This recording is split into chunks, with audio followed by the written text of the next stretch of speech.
First of all, the law requires all unclassified documents related to Epstein to be released. It's obvious they have not met that standard.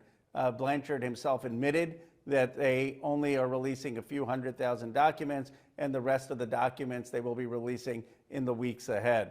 It is disappointing that they haven't been able to release these documents on time in compliance with the law. While it's clear they're trying at the very least to meet the deadline, they should have been able to do more. And if they couldn't do it, they should have met with the survivors' lawyers or with the Oversight Committee or with Massey and me to explain why not.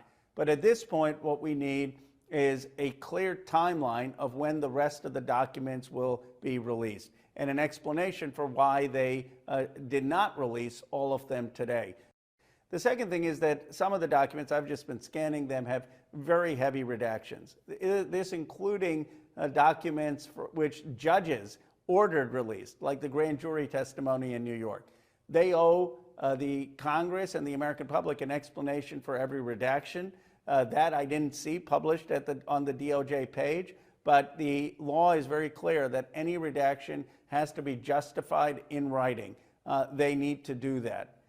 Look, the Justice Department has very little credibility. Pam Bondi said months ago there was nothing more to release. Now they've contradicted themselves. Obviously, there was more to release, given that they're releasing hundreds of thousands of new documents. Now, the question is, how do we believe them?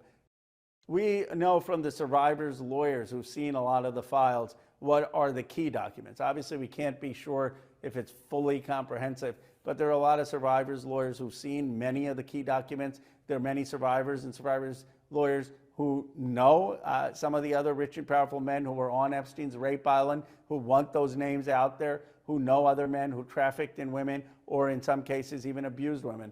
And if those names are not coming out there, if those witness interviews are not coming out there, we know it's an incomplete release. We could hold impeachment hearings for Pam Bondi if it gets to that, or Todd Blanche. We could hold them in inherent contempt of Congress, again, if it gets to that. We could refer Justice Department officials for criminal prosecution if it looks like they have engaged in excessive redaction or tampering. And we can support lawsuits to abide by the law. All options are on the table.